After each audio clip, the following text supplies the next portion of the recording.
ইসলাম ধর্মে পুরুষ এবং নারী সমান, কিন্তু সমান হওয়া মানে একই রকম কোনো কিছু নয়।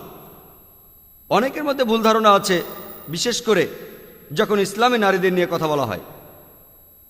অনেক মুসলিম আর অমুসলিমের এটা নিয়ে ভুল ধারণা আছে। এই ভুল ধারণাগুলো দূর করা যায় যদি আপনারা ঠিকভাবে কোরআন আর সহিহ হাদিস পড়েন। আমি আগেই বলেছি, পুরুষ এবং নারী উভয়ই সমান, তবে সমান হওয়া মানে একই রকম কোনো কিছু নয়। আপনাদের একটা উদাহরণ দেই, যে ধরুন একটা ক্লাসে কিছু ছাত্র আছে, দুজন ছাত্র, ধরুন এ আর বি, তারা দুজনেই প্রথম হলো, আর তারা দুজনেই 100-র মধ্যে 80 নম্বর পেল।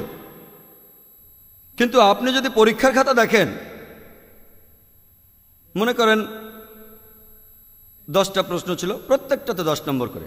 প্রথম প্রশ্নে যার নাম এ, সে 10-এ 9 পেল, যার নাম বি, সে পেল 10-এর মধ্যে 7। তাহলে 1 নম্বর প্রশ্নে যার নাম এ, সে বি এর চাইতে সুবিধাজনক অবস্থানে আছে।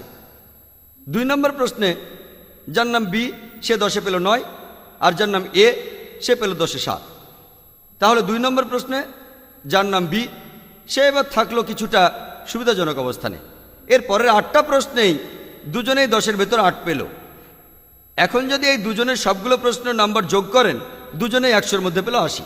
যদি ভালো করে দেখেন, এ আর বি এই দুজন ছাত্রই সব মিলিয়ে সমান।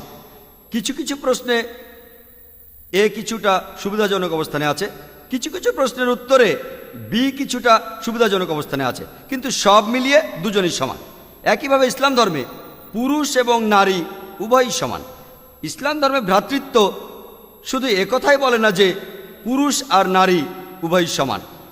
ইসলামের সর্বজনীন ভ্রাতৃত্ব বলে যে জাতি, গোত্র আর ধর্মের পাশাপাশি পুরুষ আর নারীও সব মিলিয়ে সমান। ইসলামে পুরুষ এবং নারী সমান, তবে কিছু কিছু ক্ষেত্রে পুরুষ সুবিধাজনক অবস্থানে আছে, কিছু ক্ষেত্রে নারী সুবিধাজনক অবস্থানে আছে, তবে সব মিলিয়ে তারা দুজনেই সমান।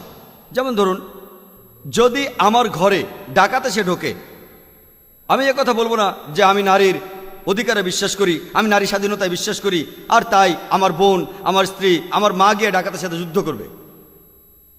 কারণ আল্লাহ পবিত্র কোরআনে সূরা নিসা 34 নম্বর আয়াতে বলেছেন যে আল্লাহ সুবহানাহু ওয়া তাআলা পুরুষকে নারীর চেয়ে বেশি শক্তি দিয়েছেন, অর্থাৎ পুরুষের শক্তি নারীর চেয়ে বেশি। তাহলে শক্তির কথা বলা হলে পুরুষ সুবিধাজনক অবস্থানে আছে। যেহেতু তাদের শক্তি বেশি দেওয়া হয়েছে, তাই পুরুষের দায়িত্ব হলো নারীকে রক্ষা করা। এখানে পুরুষ আছে সুবিধাজনক অবস্থানে।